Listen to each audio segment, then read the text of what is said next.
Good morning and welcome to Pink Sock Podcast. How are you doing, Gorak? I'm fucking tired as shit, but I'm doing all right. Hang on, let me just put my headphones on. I feel you, brother. They say one cup of coffee, 1 to 3 cups of coffee a day keeps the doctor away. I'm on my first one. Yeah, right. I'm drinking green tea before bed. You're crazy, dude. Caffeine before bed does help some people sleep, but we will talk about that in one moment.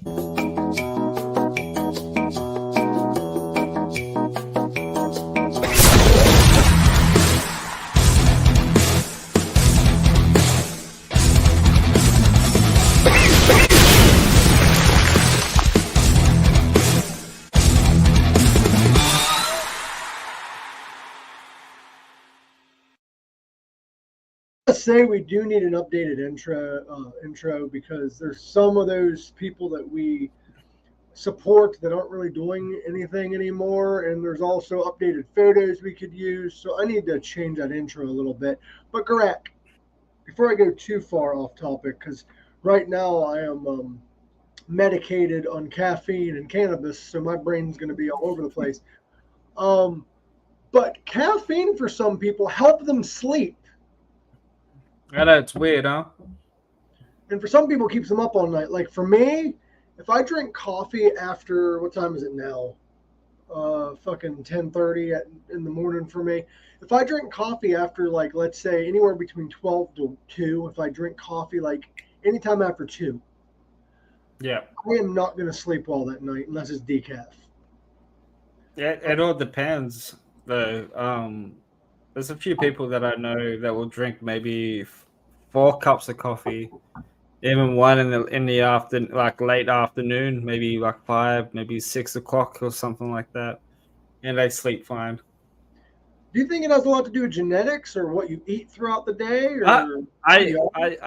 I personally think it's like um I think it's maybe like if someone's like addicted to it, like their body's just used to it. True, because caffeine is a one of the biggest addictions out there. Uh, Yeah, it is. and it's And also, drugs. I know that I'm addicted to caffeine because I quit cold turkey. It sounds like I'm doing drugs. Technically, it is. I quit cold turkey on coffee. Maybe a little bit into the pandemic. That's why I wasn't really talking about cat fight anymore and stuff because I just wasn't drinking it anymore. Yeah. Because I was drinking, Greg, 5 to 6, maybe 8 cups a day. And I was Yeah. anxious all day and shit. And I'm like, oh, fuck, it's an addiction at this point. I'm drinking more coffee than fucking water. So I quit. And now I've limited myself 3 cups a day, which is your average, what you're supposed to drink. But Yeah. I don't always measure it out. So I'm probably drinking more than I should anyway. But coffee is Yeah. for you in moderation. Hmm. Um Tea's I'm better only though. drinking like yeah, tea's good. I stopped drinking energy drinks as well too now. See, Um that's where people fuck up. They combine coffee with energy drinks. Um, yeah. People are but yeah, just stupid.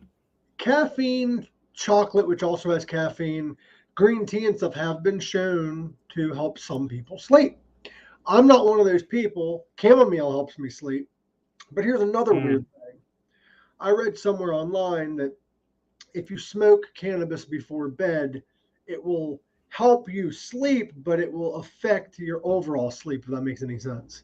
Like you're still going to wake up Yeah, tired. right. You're not going to have as well of deep sleep, but you're going to have enough REM, which is your dream cycle. Yeah, right.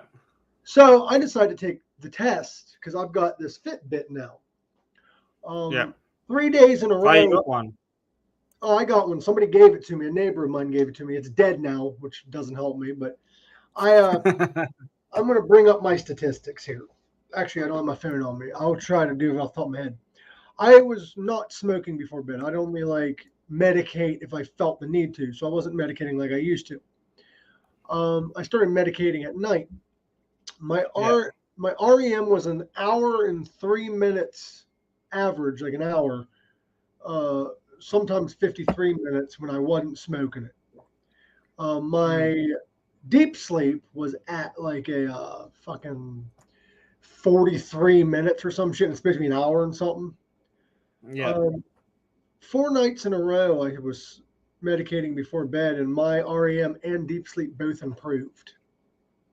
Oh, nice. So I'm wondering if it's the same thing with like caffeine. It's not really an addiction, but your body's used to it. Yeah. Coffee doesn't really have much an effect on me now. Like I could drink like maybe like just like a short black or something and still sleep fine. Do you think that's part of an addiction though, Gorak? I think so, because I used to drink a lot of coffee. But now coffee doesn't do too much for me anymore. No, coffee is very good on your health, but the negative is how much we consume. Yeah, and it can people use it as like an antidepressant. I can see that, thing. but also but then it also fucks with your anxiety as well. Yeah, like I'll be honest, I just drank about 2 cups worth of coffee, and like my anxiety is kind of like this, but like I still got shit going on. Like it's not a very good anti-anxiety. No, but it's not. Also, it's not good for. I have a friend of mine. I'm not going to mention their name, but they have thyroid problems, and thyroid issues are linked to iron levels in some people. And kidney problems are caused by that, I believe, too. Well, they were told to not drink coffee at least an hour before or after every meal, especially one that's high in iron, because for some people, healthy people's fine, but for some people, drinking coffee actually depletes your ability to absorb iron, causing an iron deficiency because your body just won't absorb the iron in the meal that you're having with your coffee. Yeah. Or your tea, which is really weird. But it's good. I love tea. I love coffee and I love tea as well. But like green tea is my favorite as well. It's good for like an energy booster, but it's also good for detoxing your body. Damn. I have a question, Gorak. I was going to make my own. Whenever you come to the States, I will offer you it. I'm going to try to create my own tea. It's not an original idea per se. Yeah. But I'm going to have cannabis tea. It's cannabis tea. I'm going to infuse cannabis with certain brews of tea, and even make just a hemp tea that's infused with THC. That sounds fucking interesting. I've had hemp tea before. I don't know if you've had hemp tea. It doesn't get you high unless it's infused with THC. It just gives you the medicinal benefits of the hemp plant. Yeah, right. And it's really good tea. Yeah, does it like make you feel like super just relaxed? It doesn't give you the euphoric feeling because it doesn't have the THC or any of that in it. But hemp tea does relax you a little bit. It's a relaxant, especially if you get CBD tea. It's like hemp tea, but it has the CBD in it. It's basically the bud, but they grounded it up, activated it, and decarboxylated. It's the technical term, and then you steam it in your drink. That will relax the hell out of you.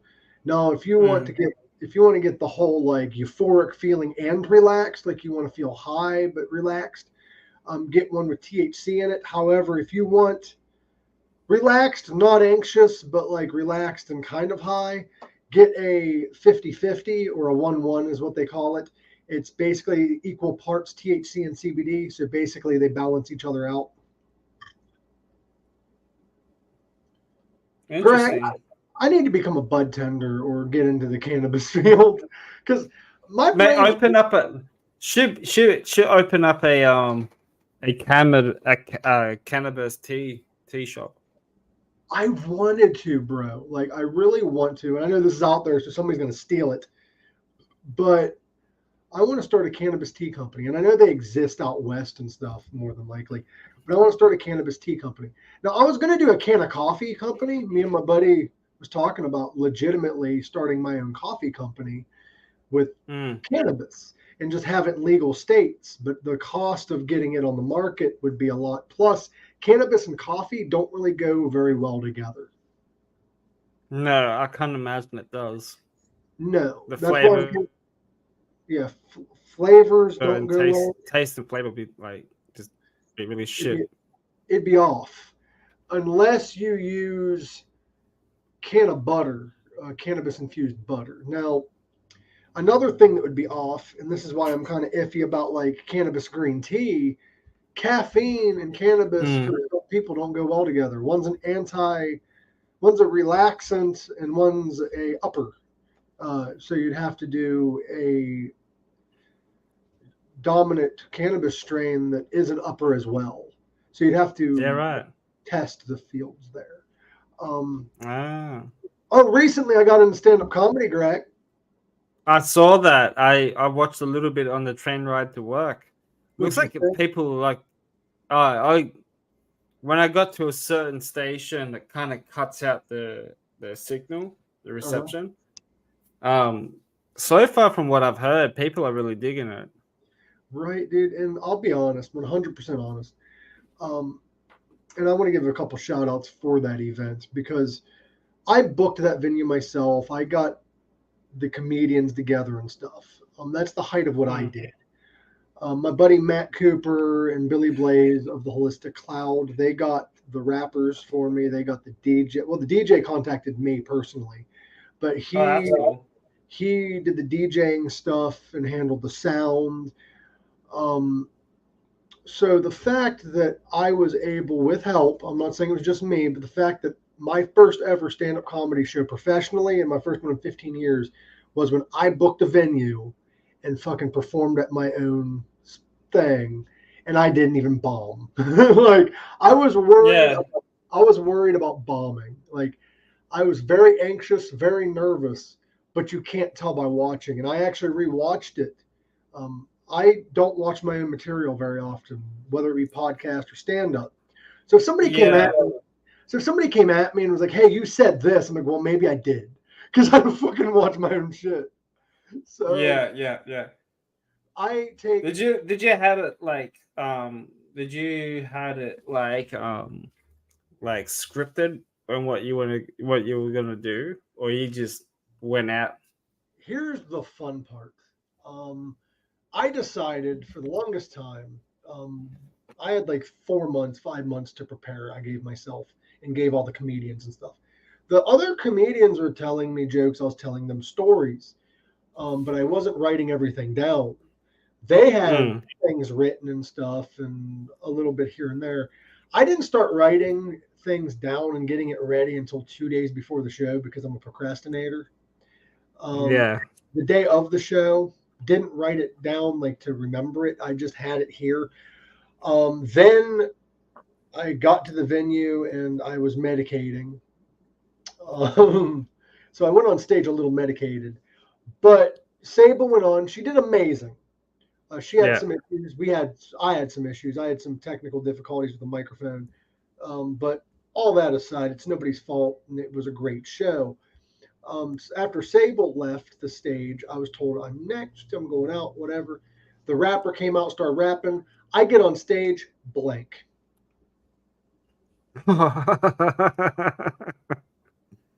You can't tell by watching the footage if you rewatch it. What happened was my fight or flight, my survival, my whatever autopilot kicked on, and my brain and mouth took over. The rest of me wasn't there. Yeah.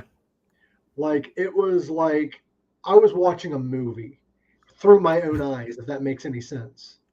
Yeah. Like I was looking at the crowd, I was doing the shit, but like I was in full send. Like it was like a natural thing for me. I feel like I belong on the stage. I was just going. Stories that I had planned did come out, but stories I didn't have planned just came out as well. So there's a lot that I didn't tell. There's a lot of stories I didn't tell. There's a lot of things I didn't say. every time that I blocked out, like wasn't sure what to say, I would give a shout out, or I would find something that would be funny to distract myself and the crowd from me forgetting. Like for instance, there's a part of my set, and this was a legit problem. I was dry, and I'm trying to open up this fucking water bottle, bro, and I just couldn't get it. I had a mic in this hand, a bottle, and I'm like, "Hey, can somebody help me out? I'm struggling. This is awful." So we did that, and it was a cool shout out. I told some great stories. I'm not going to tell the stories here on the show or really go too far into detail. There's some things that I've said on here that I said in my stand-up, but I do plan on we are doing more shows. The three of us and probably separately. I'm going to try to make stand-up like a thing that I do because it's fun.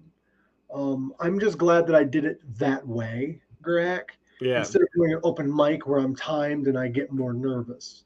Now you seem pretty calm. You seem like you were just boom. Yes. Done, you know what I mean? And what is it, 30 minutes? Bro, here's the thing. I gave Sable, because Sable's first night, it was her first night. I told her, I'm like, no nervous, no pressure. You have at least 10 minutes. You can go over that if you want. Well, we didn't take as long as we thought to set up and to get people through the door. So we was really like way too good on time. And Sable just gave herself 10, 15 minutes because that's what I gave her. So she did her 10, 15 minutes. She left the stage. Matt took me off to the side and was like, bro, we got plenty of time. You gave yourself 25 minutes. What do you want to do? And I'm like, give me a thumbs. And this was his idea before the show, but I just was reassuring him. I said, just give me a thumbs up at 30 minutes. Time me 30 minutes, thumbs up. He was standing over to the side. I told him that I will do something. So we came up with a little code. And I'm not going to say what the code is because people catch on, but we had a little code. It's something that I do nonchalantly, and it lets him know I'm good for a little longer or I'm sending this home. And then I'll do my last joke. Well, he gave me a thumbs up, and I said, fucking send it.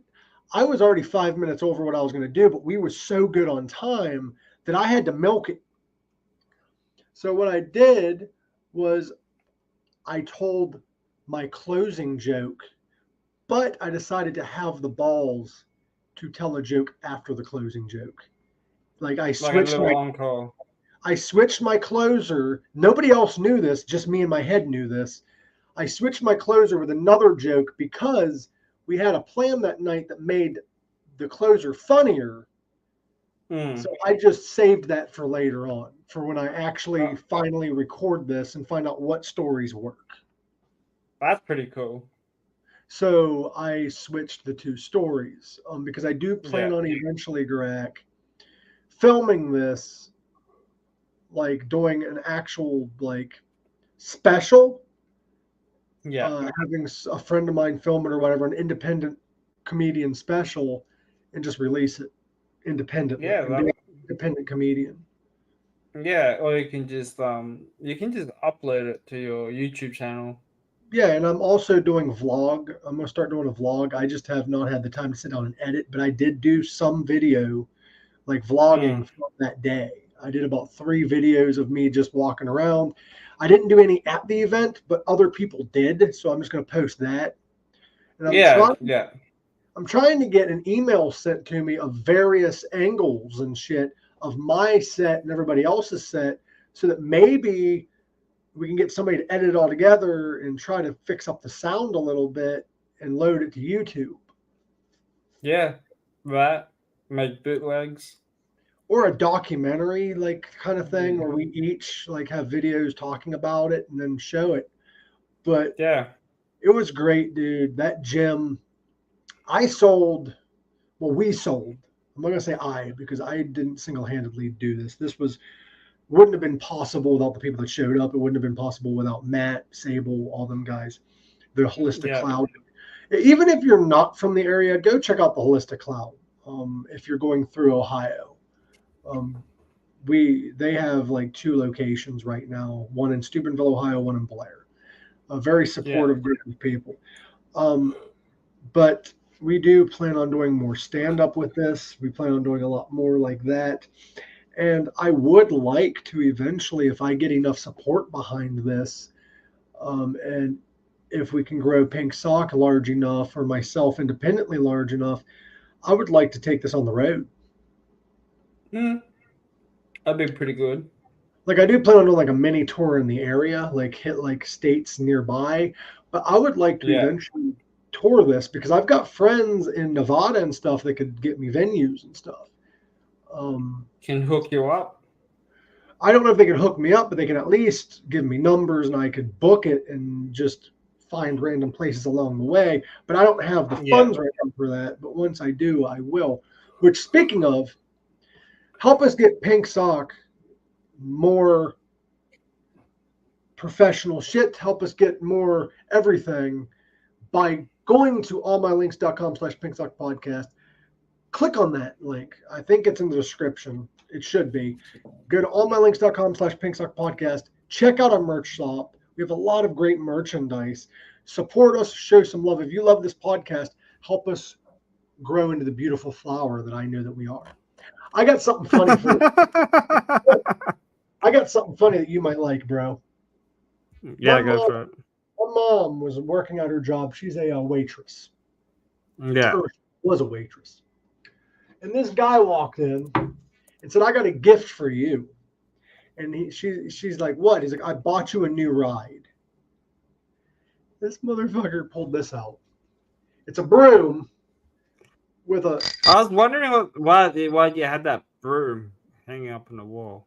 Yeah, it's my mom's new ride from somebody that went into work. It has a little horn on it. And it's a broomstick. Oh, God. Fucking hilarious. Yeah, you had a broomstick and I had my girlfriend's bra hanging out from the wardrobe. Yeah, I know people are probably wondering why the fuck's this weirdo got a broom hanging behind him. So that's the story of the mystery broom. Gorak, we've been listening between you and I, not just for reacts, but I know for personal reasons, we have both been listening to a lot of different music this year. I was going to say, Alice Cooper just released a new album. That's what I was going to say. Now, here's the downfall. Here's the downfall, though. We already have a reacts planned. Alice Cooper, The Road. We already have a reacts planned this week. And we already have one. I would do it the week after. We already have one for the week after. No, sorry. Or the week after that. But we can do it the week after that. We do have an interview coming up. Ooh. This week for Pink Sock Reacts, we're going to be reacting to Texas Chainsaw Massacre 2. Next week for Pink Sock Reacts, we're going to be reacting to Horror Hoss's album. I don't even know. It's Spanish. La Pisadorina or some like I think that's how you pronounce it, right? Sounds like a dish. Yeah. This album, bro, I'm just going to explain to these people what this album is about, like how he came up with it, because this Pisaderia, I think is how you pronounce it, La Pisaderia. Yeah. But he posted this on Instagram. This is explaining the backstory behind this album. If you didn't know, I wrote a whole ambient album about the demon, aka Las Pisaderia, which is a sleep paralysis demon. Listen if you dare. It's a concept nightmare which takes place over a one night of sleep. It starts with a stopwatch sample and ends with one. So he recorded himself fighting his sleep paralysis demon and put ambient music over top of it. Fucking hell. And we're going to be reacting to that. But we're not just going to be reacting to that, Gorak. We're not just going to be reacting to that.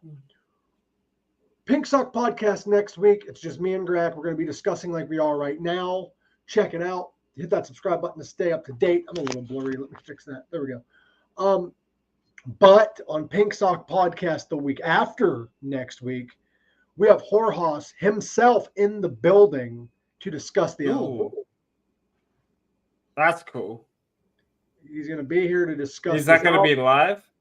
No, it is not. It is going to be another pre-record. I have it scheduled for Sunday. That's Sunday, the day before.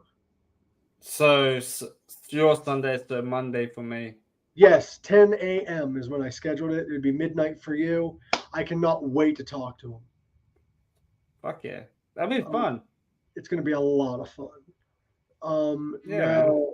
if you guys also are in the Belmont County area or in the Ohio area, Muck Sticky, who is a pink sock, well, fuck, I was thinking, I just fucking lost my thought. What do they call that when somebody's been on your show before or whatever? Illuminati. Illuminati. Yeah. Muck Sticky is headlining both nights of this event, the camp out. My buddy Louie is the main DJ. He's the one that threw this together. He is the guy that also threw together he didn't throw together, but he did the DJing for the comedy show. Yeah. Now, Comedy at the Gym is going to be more than likely coming back next year. Just working on getting the deets. But as I was saying, though, Gorak, is we sold 120 tickets. Yeah. It's a 200-person venue, so we almost sold out. But that's not taking into consideration the artists that were there, the comedians that were there, and their plus ones. Yeah. So we probably had 140 to 150 people in that building. That's pretty good. That's not bad for a first show. No, it's not. Hopefully next time, you might sell all your tickets. Yeah, like you never know. We're also planning on doing it in different places, different areas and stuff. I'm not going to say what places, what areas, but a lot of them are places that you wouldn't expect stand-up comedy to be at. I think that's what my comedy career is going to be. Like Mike's just random places that I like that. Like places you don't expect comedy to be, like a gym. Now, what's weird though is to explain. It didn't happen at like a Planet Fitness or a Gold's Gym. It wasn't one of those. It was a gymnasium. Just a school gym. It was a Yeah. It was a basketball gym. It's still a fucking gym. What's weird is we call the lifting weights thing a gym, but that's not a gym. Gym is short for gymnasium. Where the fuck did the word gym come from with lifting weights? I don't know. Because what's weird is any time that I looked up gym near me, like a gymnasium that we could perform at, I got lifting weights gym. That sounds like stage names. I don't want gym, lifting weights gym. I want a gym I can trust. I want gym. You do your comedy. You do your comedy. You stand up comedy in front of like a bunch of steroid heads. Bro, I'd do it. I actually have an idea. I have an idea. But I don't want this idea to get stolen. But I'm still going to say it on the air because fuck it. If it happens after this, we know it was stolen. I want to do a stand-up, if I become big enough for this, I want to do a stand-up comedy special, Gorak. Release it on Netflix, but it takes place inside of the last Blockbuster in Oregon. Oh, shit. Call it Blockbusting Your Balls. Blockbusting Your Balls, and it's going to be a stand-up comedy special inside of a Blockbuster released on Netflix. A 2.5 hour special. Yeah, it's not just going to be me. It's just going to be a bunch of other people doing comedy. Basically like a stoner version of Blue Collar Comedy Tour. That'd be quite interesting to watch. Yes, and I want to throw it together. And I have a feeling that if we keep hustling like this, we might be big enough for that. At least big enough in Ohio. We can just like fucking try. Go to like maybe like slightly bigger arenas or something. I kind of want to perform stand-up comedy in a Starbucks. I think that'd be kind of funny. should open up for Rob Zombie. Oh my God, bro. I'm actually planning on once I get like, because the next slew of shows, I would love to find somebody who can professionally, that wouldn't charge me a lot. I'll pay them back if I have to, of course. I don't expect anybody's art for free, but I'm kind of broke right now. I'm a struggling comedian. But if I can find somebody to record, if I can find somebody to record the next slew of shows or record one of them, and I just pick like out the best of or whatever, I'd like to release that on my personal YouTube channel and then send it out to different people to see if I could get shows. Yeah. Just right now, due to the audio issues we had and the fact it was just on cell phones, I cannot find a video that you can hear clearly all the way through. Yeah. Yeah. Well, the version, the one that I watched on Facebook, it looked like it was on a far angle. Yeah, and also you could hear the guy laughing and talking to the people around him and shit. Yeah. Right. Something you can't really hear. You need to stop talking when you're doing that shit. Right. But I was going to have somebody record it. I'm like, I don't expect anything for free. So like, I was like, if you show up, you show up. Well, the guy didn't end up showing up because something happened. So that's why it wasn't recorded at all professionally. And also, we didn't give ourselves enough time for sound check. Okay. We kind of did a quick sound 5 minutes. Check. Yeah, we kind of did a quick like, can you hear me? Okay, and then we just went with it. I mean, it was my first show, dude. I didn't bomb. I did my full. I did. That's gonna be me. That's gonna be me if I had a band. Well, I did 40 to 45 minutes, I think. So I don't think I did bad for my first show. Like, I don't think I did bad. You should be happy, man. I am. I am proud of myself. I'm happy for myself. I'm nervous though because like, it's one of those things where like, if the same people show up at my next show, I have to compete not just with myself, but I have to try to come up, and I've been coming up with them like that. But like, there's stories that I want to tell at the next one because I think they're good and I think they did well. But I also don't want to have the same exact set just in case the same people show up. Yeah, exactly. Doing the same shit over and over again, it's kind of boring. It is, but comedians do that though when they tour. They tell the same jokes and and they'll add jokes in if they don't work at certain shows, and they'll just keep adding stuff. And then once they have their set perfect to them, they'll do their last show and record it and make the special. And then they will do new material for the next. That's pretty good. That'd be pretty hard to come up with something like that for maybe like an hour or something like that, or an hour and a half or whatever. You wanna know what's fucking crazy? A comedian one time was talking about when they was friends with George Carlin. And this comedian said that George told them how he did stand-up. And it's kind of terrifying and intimidating. The way he did stand-up is he would do a tour. And he'd use the jokes that he had written down for this tour. Then he'd record his special. He would take all that material, crumple it up in a fucking ball, throw it away, and write all new shit. Fuck. He would do an hour and a half set and tour it once a year. Or he would do it for 2 years and then he'd just throw it the fuck away, do the next slew of jokes so that people don't expect it. That is crazy. But if you watch George Carlin, the older he got, the more fucked up his jokes got, the more it got into his personal life, the more you get into your own psyche. And a lot of people like that kind of humor because he not just was funny, but he was philosophical.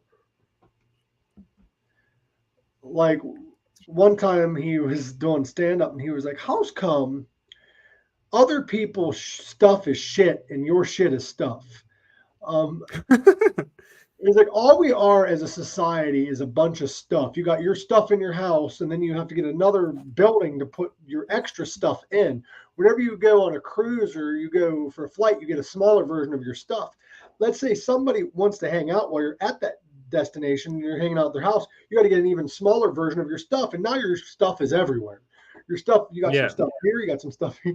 And like he went into a full fucking thing about how the world is nothing more than a bunch of things for your stuff. Your house is nothing more than a cover for your stuff. Like it was funny the way he said it, but it's not really a funny thing to talk about at the same time. Well, there's a few comedians out there as well that they'll just fucking, you know, pick on somebody from the crowd and, you know, do jokes out of them. You know what I mean? Yeah, I like that humor, yet it's iffy whether or not the person. Yeah, it is. Or not. Yeah, I can't remember who it was, but it was some young fella. I always pop up on fucking either Facebook or somewhere, and then he would mid-set, you know, sometimes he would just like look at a random person and, you know, joke with them and all that shit. See, I kind of implemented that into my set. I had this couple in the front row, and I was trying to like talk to him. I'm like, yeah, you guys ever like, I forget what the joke was or the story, but I asked him a question. And the guy answered. Yeah. But here's the issue. He didn't have a microphone, and I've been to a lot of concerts. I couldn't fucking hear him. So I'm like, well, that went So I just kind of like, what happened was my brain took a minute to register, and I finally got what he was saying. And I was like, oh, okay. I asked him, I believe I was asking him, there's a part of my set where I'm like, do you think it's harder to be a stand-up comedian or be a frontman of a rock band? And the guy was like, the first one. And I was a little medicated. I forgot which one I asked him first. I'm like, oh, cool. But it was fun, dude. I've never sung in front of a crowd, but I would assume both is hard because you have to keep a pitch.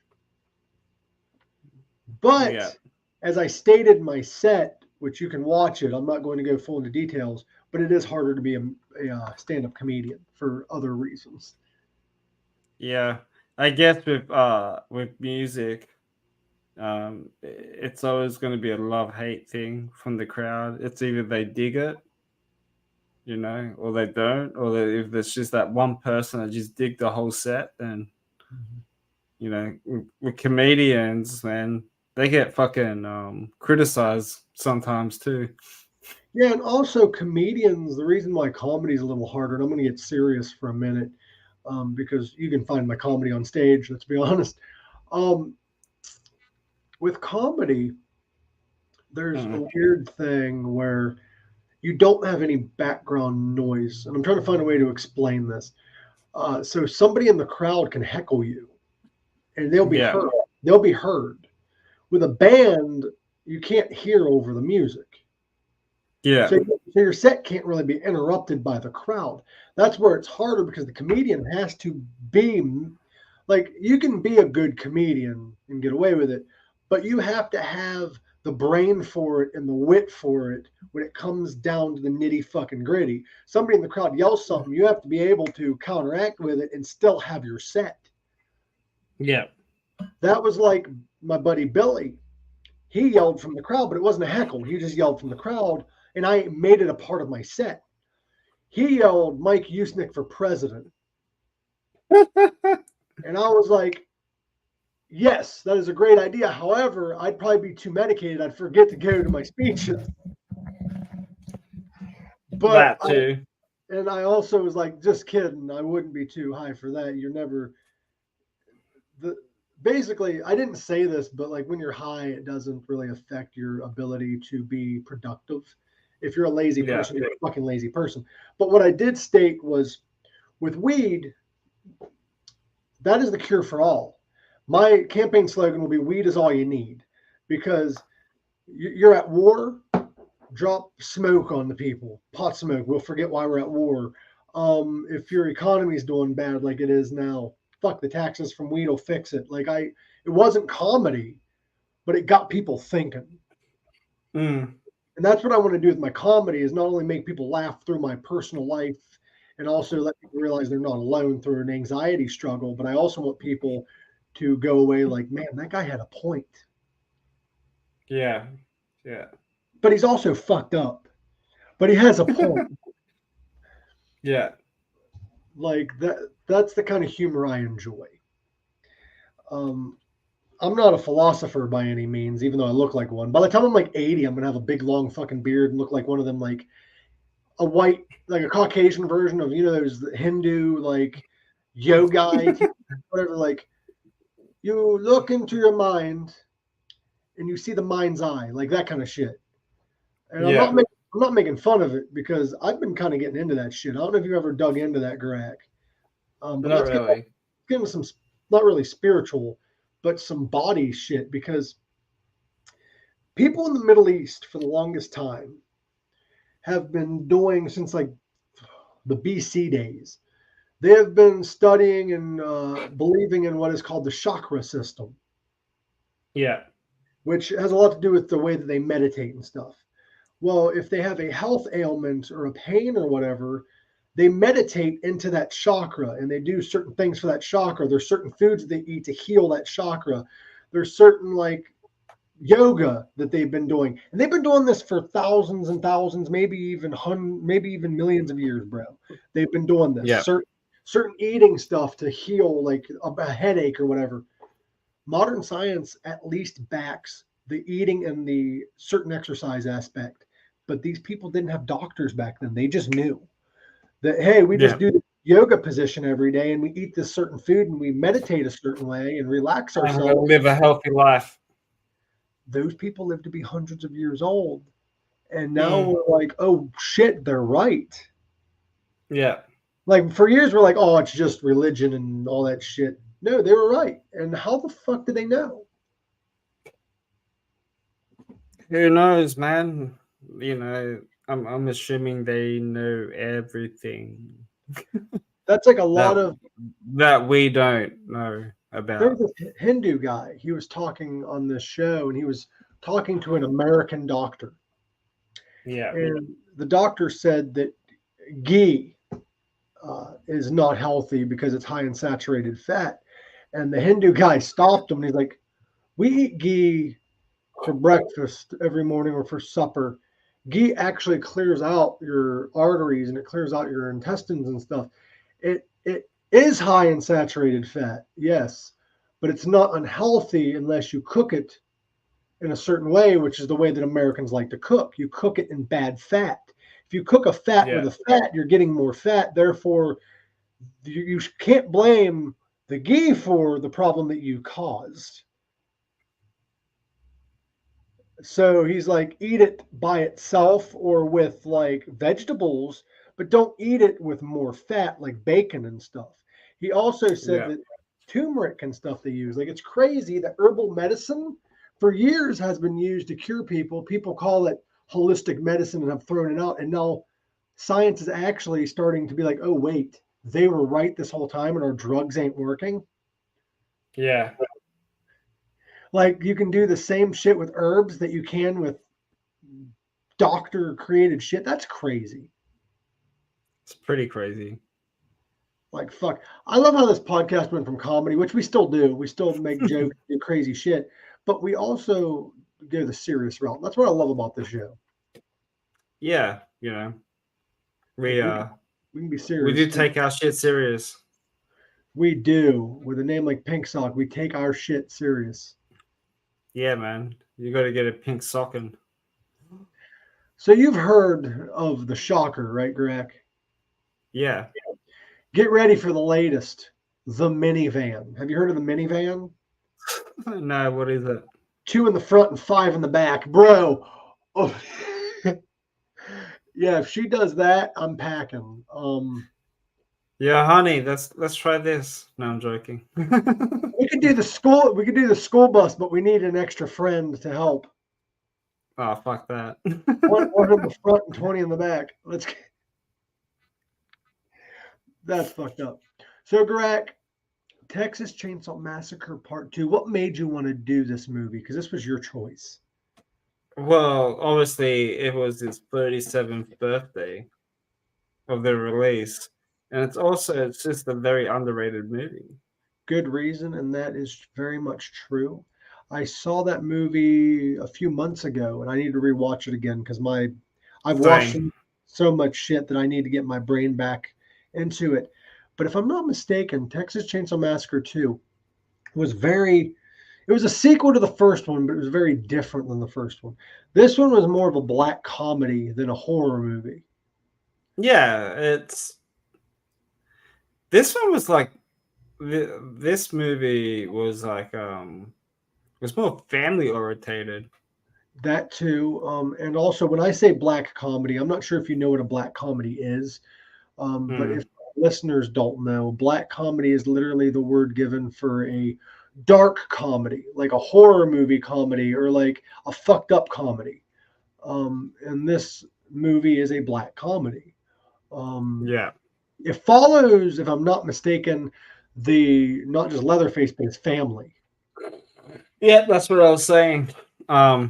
It shows more of his family in this movie than than more of the first one. And it kind of upsets me that they kind of ditched that idea after this movie. They went all over the shop with this with the next couple of Texas Chainsaw Massacre movies. Well, they didn't follow the family as in depth, did they, in the other ones? I kind of felt like it was like a different different timeline from all the other ones. Since we're getting closer to Halloween, and we've got Horror Hoss's album that we're doing, and Alice Cooper's album, how about we start going back into the realm of horror movies? I've got 2 horror movies that I would like to review with you. What is it? We will do it after the Alice Cooper one. I don't know if we should do 2 reacts or just one and review both movies because there is a first one and a sequel. Okay. I would love to do See No Evil 1 and 2. Oh, the Kane movie? Yes, because yeah, I think that's on Tubi or on Plex. In my opinion, See No Evil 1 and 2 is the best WWE studio films they've ever released. Yeah, I've seen the second one with Daniel Harris in it. The first one's fucking killer. Yeah. The first one very low budget, but like it was I haven't seen it in a very long time. That's what it's in the old warehouse or something like that, wasn't it? The first one takes place in a old hotel. Yes, yeah. The second one was in the morgue. Yes. The first one follows Glenn I forget Jacobs. The name. Glenn Jacobs, I think, was his name in the movie, because I think Glenn Jacobs is his real name. But he went on the name. I don't really remember his, but like the name that he was on. Hold on, I'm trying to figure out. Jacob Goodnight was his name in the movie. Yeah. The first one follows Jacob Goodnight and his mother. It's kind of like a Jason Voorhees kind of thing. But the mother tells him that people see no evil, and like she goes crazy and she like takes out people's eyes while Jesus Loves the Little Children plays in the background. So that's what he does. He tears people's eyes out, whether they're dead or not, throughout the movie. That's why it's called See No Evil. See No Evil 2 takes place in a hospital or a morgue or whatever. The first one takes place in an abandoned hospital. Basically, it's following these criminals, and they're going to this hospital or this hotel or whatever to clean it up. Yeah. And they meet the mom that owns it and shit, and then they just fucking... Jacob Goodnight goes on a killing spree. Yeah. Did you see, Gorak, that the creator of Winnie the Pooh, Blood and Honey is working on other movies that are now in the public domain? What movies? All right. I knew you were going to ask that, and I came unprepared. Because I know Blood and Honey 2 will be coming out. It's definitely going to come out. Yeah, it's definitely coming out. The director, Rhys Waterfield, is his name. He is currently working on Bambi the Reckoning. Oh, jeez. he's doing a Bambi movie. Right. It's inspired by the animated movie Bambi. It would transform the innocent deer we know into a killing machine. That one is not done by the same guy though. Okay. That one's going to be done by Dan Allen. So this guy opened up a whole fucking paradox. You reckon this next Winnie the Pooh movie would be like more of a high budget movie than a very low budget? I think so. I really hope so.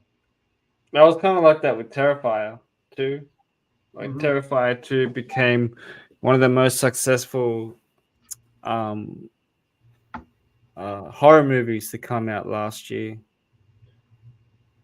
So here's the movies that I found so far. This one's going to be done the same writer that did Winnie the Pooh, but a different director. Peter Pan's Neverland Nightmare. So it's gonna be like Freddy Krueger. That's going to be his next one. Yeah, it's Peter Pan with a horrifying twist. So I assume it's going to be like Nightmare.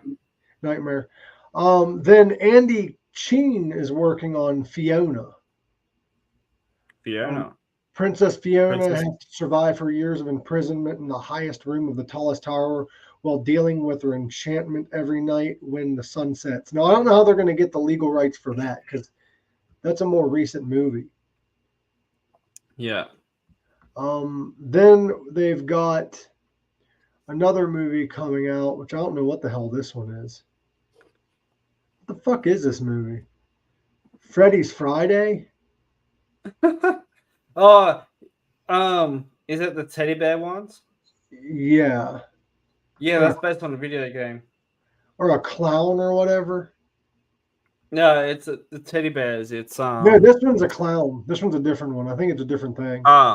There's another one called Freddy's Five based on the video. Five Nights at Freddy's. Five Nights at Freddy. Yeah, it's based on the video game. Yeah, this ain't the same thing, I don't think. Winnie the Pooh's working title. Did you see what it's called? No. Winnie the Pooh Death House is the working title. There is a horror movie for Mary Had a Little Lamb. Oh, jeez. I don't know if it's out yet or not, but it was done by the main one. The main one was pretty good. I heard it's just Terrifier, but with the Grinch.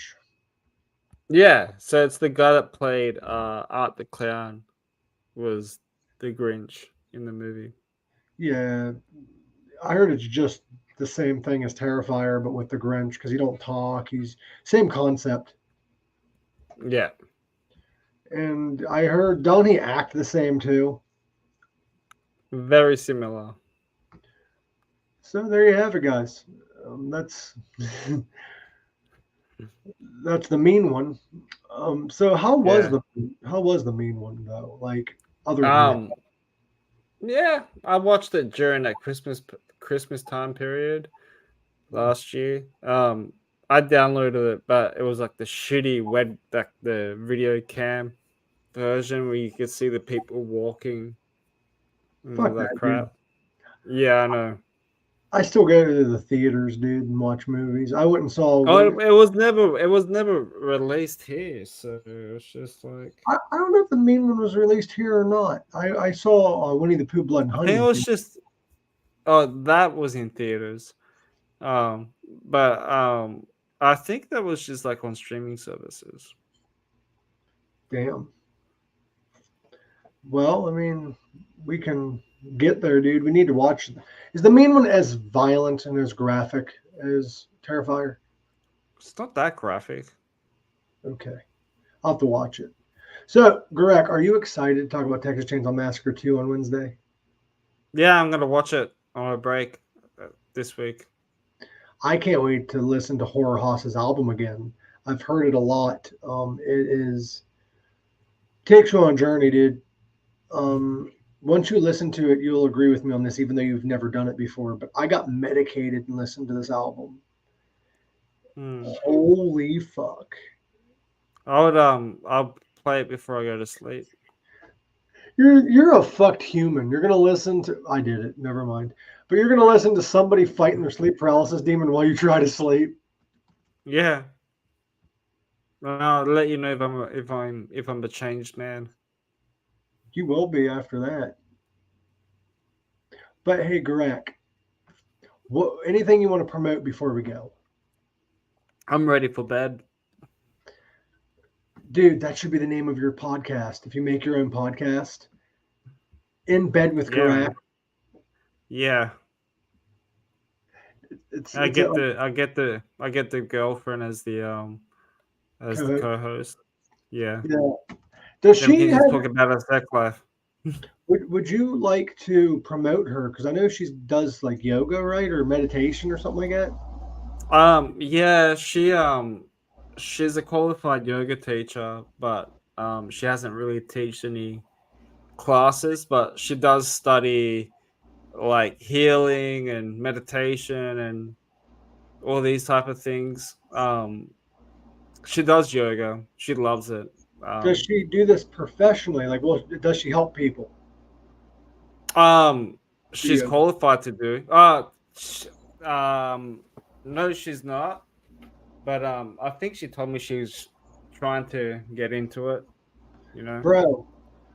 Once she does it professionally, let me know. We can give her a shout out on the show. We could give the links and stuff. Like if she plans on doing she's every time I wake up in the fucking morning, I always smell like something fucking burning in the fucking living room. It's like for the senses and all this shit. And I'm like, what is this hippie crap? Bro, you'd hate hanging out with me because I got incense. I do the meditation thing. I'm gonna become. What's that thing that has that big block of wood and it's got that stick and they light it and it's just smoke? Is it a Palo Santo stick that you're talking about? I think so. Yeah, she lit one up in my living room. I woke up in the morning. I'm like, what is this? It's a stick that you light, right? Yeah. I think you're talking about a Palo Santo stick. That's what I light, and I also do rosemary or sage. Let me find a picture. I also have a I've got one in my living room. I also have the pink salt lamps. Oh, really? Yeah, and it's actually really good. I've got one. It's in my living room. Damn, dude. It's meant to help you like chill and change your moods and you're making fun of us for our hippie shit. What the hell, Greg? But we're not medicating. But hang on, I'll bring it. Let me just run to the living room and I'll go and grab the thing. Hold on, before you go, Greg, before you do that. Yeah. Is this what you're talking about? Similar. Give me a second. Okay. There goes Gorak. He is going to go grab some hippie shit. But until then, I'd like to give a little shout out to some people. I'd like to give a shout out to Deb and Wit Dads. I'd love to give a shout out to Royce In The House, Roxie TV, and Rachel's Ghost. I would also like to give a shout out to Catfight Coffee and Sweet Zeke's Coffee. Go check those two coffee companies out. And here soon, I'm going to be trying Eek Coffee. Now, also, since you're going to be checking out Eek Coffee, you might as well go check out Death Comes Lifting's podcast. They aren't really doing anything right now, but they will. Let me see it. Oh, okay. Yeah, but I think it's already done. But yeah, it comes like a really long thin stick. That sticks up there. Oh, that's neat as hell, dude. Yeah, I have something like that too. Yeah, it smells. Well, the thing is aromas and stuff actually have been known to affect your mood and stuff. Yeah, same with the pink salt, the pink lamp salt thing. Mm-hmm. I'll bring it up. See, because, I would like to come up with a lamp. It's a pink salt lamp, but it's a pink sock lamp. The shape of a sock. Well, my missus wanted a pink sock bra. I mean, we can make a pink sock bra. But it has to have my face on it, though. All right. We can have Just saying. alternative. We can have alternative ones. We can have ones with your face on it, one with my face on it, one with just pink sock on it, like whatever the ladies want. Yeah, so the salt lamps are often claimed to improve the air quality of your home. Oh, I've heard about that. Yeah, it's Yeah, so they can boost your mood. And some other stuff. They can help you sleep as well. really. Yeah. I'll show what they have you seen what they look like? Yeah, I know what they look like. I need to get me one. Yeah. Yeah. I got mine for $20, but apparently they leak. Well, I wonder though, they would almost have to because the salt due to the heat, ain't it like melting? If you leave it on, yeah. So you have to buy a new pink salt lamp every now and again. I'm assuming so, yeah. But if I'm at home and like at night, and then like if I watching a movie or something, I'll just turn it on for maybe an hour or two and then turn it off. You know what else is kind of crazy? Talking about this holistic stuff. People used to do this for years and it seemed to help, but science is kind of fighting it. People used to take an onion and cut it in half and leave it in the room with somebody who was sick. Or they would cut an onion in half and put it in their sock and put it on their foot. And supposedly it sucks out all the bad toxins in your body and helps you feel better. And people swear that works. Interesting. Because onions have something in it that takes toxins out of the air. So people said that it does it through your skin pores and sucks it out. Right. It turns brown whenever that happens. And I'm like, that is I don't know, man. There is a lot of weird, like fucking spiritual hippie shit out there. Yeah, but a lot of it works for people. It does, yeah. Like legit. And like Yeah. I try this stuff. Like one time I was sick and I was at an ex's house and their mom was like a Wiccan. And she believed in all that holistic stuff. Yeah. And she was like, "You're sick? Here." She cut an onion. This is how I knew about it. It was a red onion. I don't know if that matters. But I put it on my foot because I'm like, fuck it. What's the worst that can happen? I put it on my foot, put a sock on, went to sleep. I woke up feeling better than ever. Yeah. I don't know if it was like, what do they call that? When like you react to something that doesn't actually work, but your body thinks it does, kind of ordeal. Shit. It's kind of like when they give you pills, the last few don't have drugs in them. I forget what they call that.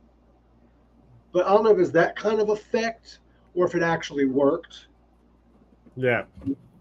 It worked for me, bro. It worked for me. If it works for you, I'm sure it will work for other people as well. But it's just a crazy thought, man. Exactly. Fucking thought. Now we're gonna get off of here, Gorak, because we are at the hour mark. But and it's past my bedtime. Do you want? I got work in 8 hours. Do you want to promote your guitar stuff, or are you even working on anything? Not really. Like, I just don't have the time anymore as much, man. I still play around and riff around and stuff like that. I just haven't had the time to post up any cover stuff as much, man. I've just been too busy. You're good, bro. I just wanted to give you the chance to shout yourself out. If you guys like our show, you can go to allmylinks.com/pinksockpodcast. Get you some merchandise. Get you some merch. And keep your eyes and ears open because over at allmylinks.com/official Mike Usenick, yeah, we got all this merch shop stuff right there. We got socks. We got fanny packs. People can touch your fanny or look at it.